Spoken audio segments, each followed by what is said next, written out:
بسم اللہ الرحمن الرحیم۔ دوستو، ایک ملزم کے قانونی حقوق کیا ہوتے ہیں؟ ایک ملزم میں اور مجرم میں بہت فرق ہے۔ جب تک الزام ثابت نہیں ہو جاتا، ایک شخص ملزم سے مجرم نہیں بن جاتا، اور جب تک وہ مجرم قرار نہیں پاتا، قانونی طور پر اس کو بہت سے حقوق حاصل ہیں۔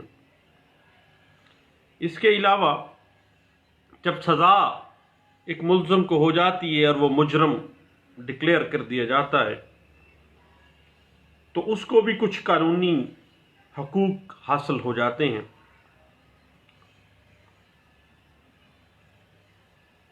ایک ملزم کا حق ہے کہ گرفتاری سے متعلقہ جو بھی قواعد و ضوابط مجموعہ ضابطہ فوجداری،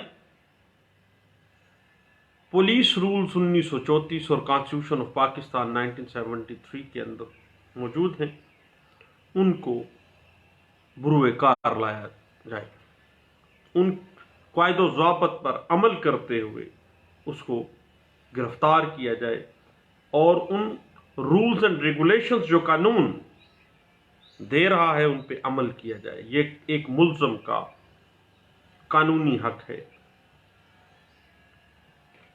اس کے بعد ایک ملزم کو گرفتاری کی وجوہات جاننے کا مکمل حق ہے کہ کس وجہ سے اس کو گرفتار کیا جا رہا ہے، کس الزام کی پاداش میں، کس جرم کی پاداش میں۔ یہ اس کا قانونی حق ہے کہ اس کو بتایا جائے کہ کیا اس کے اوپر الزام ہے اور کون سی ایف آئی آر ہے، کون سا وقوع ہے جس کی بنا پر اس کو گرفتار کیا جا رہا ہے۔ اس کے بعد ایک ملزم کو گرفتاری کے بعد within 24 آور علاقہ مجسٹریٹ کی عدالت میں پیش کرنا ملزم کا قانونی اور آئینی حق ہے، جس سے کوئی ڈیویشن، اگر کسی قسم کی خلاف ورزی جو ہے وہ ملزم کے قانونی حق سے محروم کرنے کے برابر ہے۔ گرفتاری کے بعد ایک ملزم کو اس کے رشتہ داروں، اس کے وکلاء کے ساتھ، ان کے عزیز و اقارب کے ساتھ رابطہ کرنا اور ان سے ملاقات کرنا، ان کو قانونی ایک ملزم کو حق ہے کہ وہ اپنے رشتہ داروں سے، اپنے وکلاء سے رابطہ کر کے ان کو آگاہ کر سکے اور ان کو مل سکے، ملاقات کر سکے ان سے۔ اس کے بعد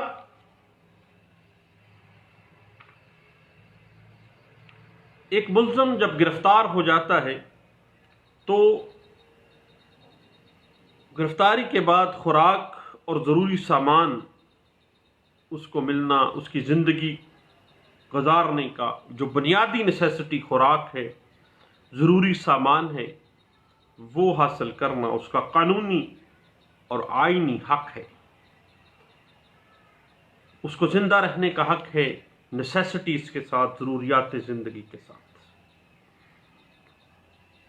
اس کے بعد دستاویزات اور بیانات جو بھی اس کے خلاف پراسیکیوشن نے پیش کیے ہیں، ان کی نقول کو حاصل کرنے کا حق آرٹیکل سیکشن 265C مجموعہ ضابطہ فوجداری 1898 کہتا ہے کہ بعض دستاویزات اور بیانات کی نقول کی فراہمی ملزم کا حق ہے، اور اس حق سے انکار نہیں کیا جا سکتا، مگر اگر اس حق کو تسلیم نہ کیا گیا، اس پر عمل نہ کیا گیا ہو، تو پراسیکیوشن کی تمام کارروائی جو ہے وہ کالعدم ہو جائے گی اور باطل ہوگی، اور جب پراسیکیوشن کی کارروائی باطل ہو جائے، کالعدم ہو جائے، تو پھر یا ملزم کو بری کر دیا جائے گا یا معاملے کو ریمانڈ کر دیا جائے گا۔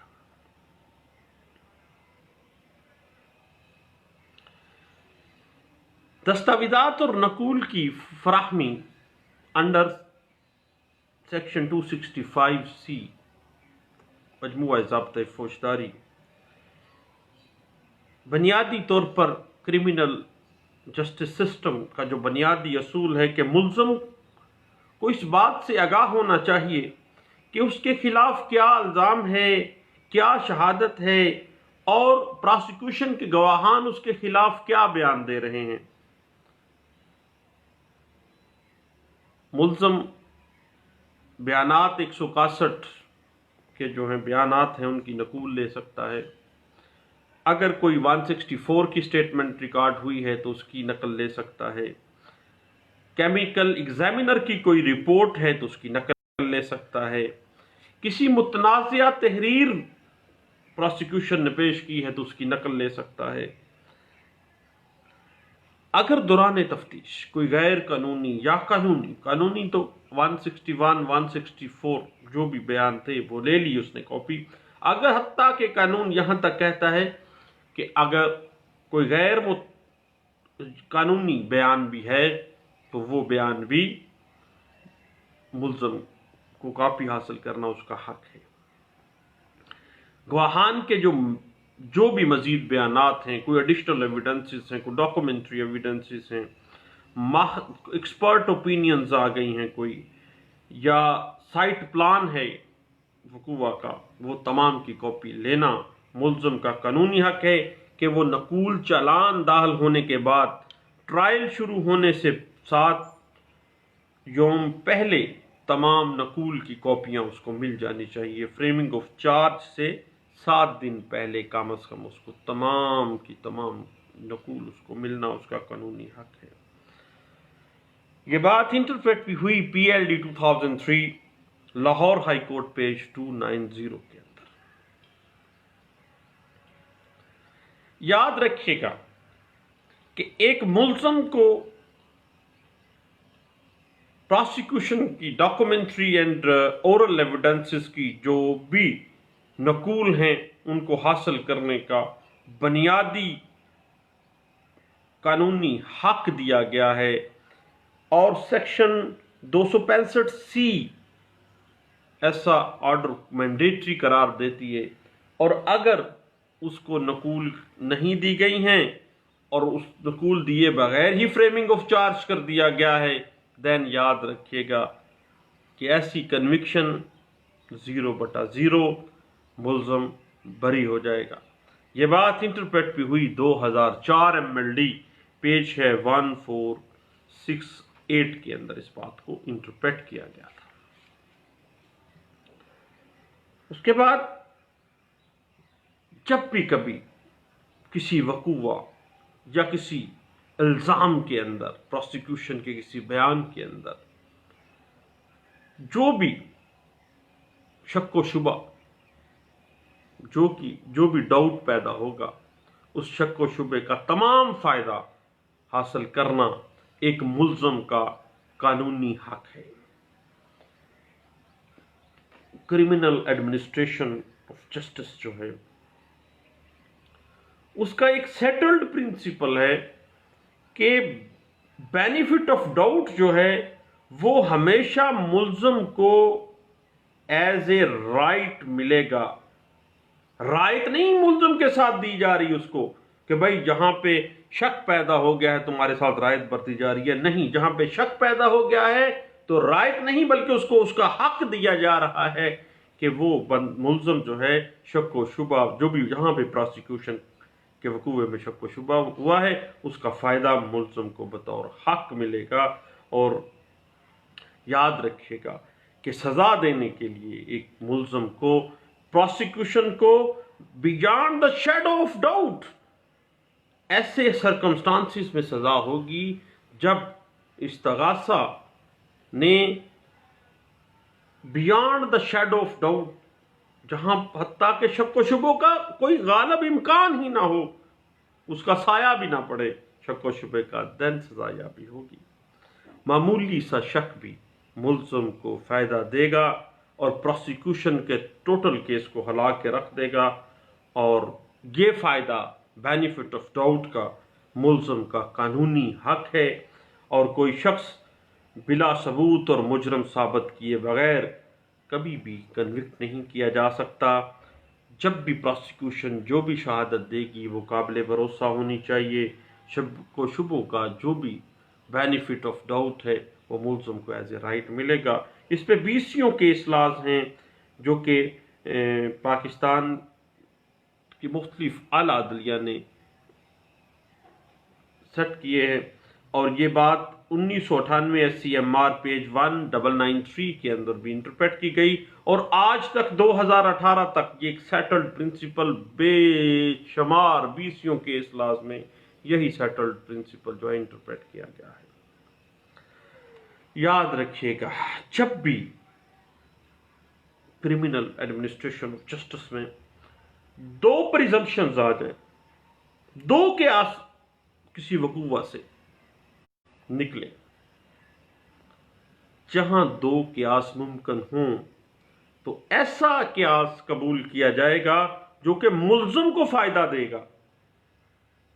जहां पर मुल्ज़िम के हक में अलग अलग दो क्यास मौजूद हों और जिस क्यास से कोई शक को शुबा निकल रहा हो, देन जहां पे भी शक को शुबा निकल रहा हो, शक को शुबे का फायदा मुल्ज़िम को बतौर हक दिया जाएगा, एक राइट के तौर पे नहीं दिया जाएगा बल्कि उसका कानूनी हक है। ये बात सेटल्ड प्रिंसिपल फर्स्ट टाइम जब हम देखते हैं मुख्तलिफ जर्नल्स में और बार बार ये रिपीट हुआ है, 2018 तक ये रिपीट होता रहा है। फर्स्ट जो इस पे सेटल्ड प्रिंसिपल जिस पे सेट किया गया है वो case law PLD 1959 supreme court of Pakistan page 480 के अंदर इस प्रिंसिपल को फंडामेंटल प्रिंसिपल डिक्लेयर करते हुए इसको इंटरप्रेट किया गया था और बाद में 2018 तक इसी रूल को, इसी सेटल्ड प्रिंसिपल को बार बार रिपीट किया गया है। याद रखिएगा, पुलिस रूल्स 1934 रूल्स 26.21 कहता है कि जब भी किसी शख्स पर बेलेबल ऑफेंस का इल्जाम है तो पुलिस ऑफिसर लाजमन उसकी जमानत ले लेगा, लेकिन हमारे यहां ऐसे नहीं है। पुलिस रूल्स 26.21 हर रोज वायोलेट होता है और बेलेबल ऑफेंसेस में पुलिस ऑफिसर 24 घंटे एक मुल्ज़िम को बिहाइंड द बार रखते हैं, देन वो पेश करते हैं मजिस्ट्रेट साहब की अदालत में, देन उसकी बेल ली जाती है। और पुलिस रूल 26.21 में दर्ज है कि नाकाबिले ज़मानत जराइम में गिरफ्तार अशखास को ज़मानत पर रिहा करने का इख्तियार एक थाने के SHO को अंडर सेक्शन 169 और 497 मजमूआ ज़ाब्ता फौजदारी 1898 हासिल है। अलबत्ता अगर पुलिस ऑफिसर जो SHO है उसने एक दफ़ा किसी मुल्ज़िम को गिरफ्तार करके ज़मानत पर छोड़ दिया तो फिर उसकी कोई पुलिस अफसर अदालत से हुक्म मनसूखी ज़मानत हासिल किए बगैर उसको दोबारा गिरफ्तार नहीं कर सकेगा। 169 के तहत जब एक दफ़ा बंदा डिस्चार्ज कर दिया गया या बेल आउट कर दिया गया, देन उसकी कैंसिलेशन मूव करेगा कोई भी पुलिस ऑफिसर, देन उस जुर्म में उसको दोबारा गिरफ्तार किया जाएगा। सेक्शन 497 सब सेक्शन 2 मजमूआ ज़ाब्ता फौजदारी 1898 कहता है कि अगर किसी मुल्ज़िम का मुकदमा फर्दर इंक्वायरी के ज़ुमरे में आता है तो उसे ज़मानत देना उसका हक है। अगर किसी जुर्म नाकाबिले ज़मानत जुर्म में फर्दर इंक्वायरी का मामला आ जाता है, मज़ीद इंक्वायरी का मामला आ जाता है, तो फिर ज़मानत पर रिहा किया जाना एक मुल्ज़िम का हक है, रायत नहीं है। ऐसी सूरत में उसकी इस हक से इनकार नहीं किया जा सकता। जब मुल्ज़िम ने साबित कर दिया कि मामला मज़ीद इंक्वायरी का है, फर्दर इंक्वायरी का है, देन उसको फौरी तौर पर ज़मानत पर रिहा किया जाएगा। ये बात 2004 PCRLJ 1331 کے اندر بھی انٹرپریٹ ہوئی ہے۔ بنیادی اصول ضمانت پر جب بھی معاملہ آئے تو اس کو رہا کیا جائے گا، بیل دی جائے گی، جیل نہیں بھیجا جائے گا۔ جیل نہیں ہونی چاہیے، ضمانت ہونی چاہیے۔ اور ناقابل ضمانت کا مطلب بالکل ضمانت نہیں ہے، اور نہ ہی کوئی یہ میٹر ہے کہ یہ ناقابل ضمانت جرم ہے تو لازمی یہ جیل میں جائے گا۔ سیٹلڈ پرنسپل ہے کہ اگر معاملہ فردر انکوائری میں آ گیا ہے تو بیل آؤٹ کر دیا جائے گا۔ اور جہاں ملزم کا مقدمہ ضمانت پر رہائی کے لیے مناسب ہے، فردر انکوائری میں فعال کرتا ہے، تو ضمانت پر رہا کیا جانا ایک ملزم کا بنیادی قانونی حق ہے۔ اور یہ بات 2005 MLD پیج 482 کے اندر انٹرپریٹ بھی کی گئی ہے۔ دوستو، ایک ملزم کو قانونی کون سے حق حاصل ہیں، یہ تمام قانونی حقوق ہم آہستہ آہستہ مختلف سیگمنٹس میں ڈسکس کریں گے۔ بہت شکریہ، تھینک یو، اللہ حافظ۔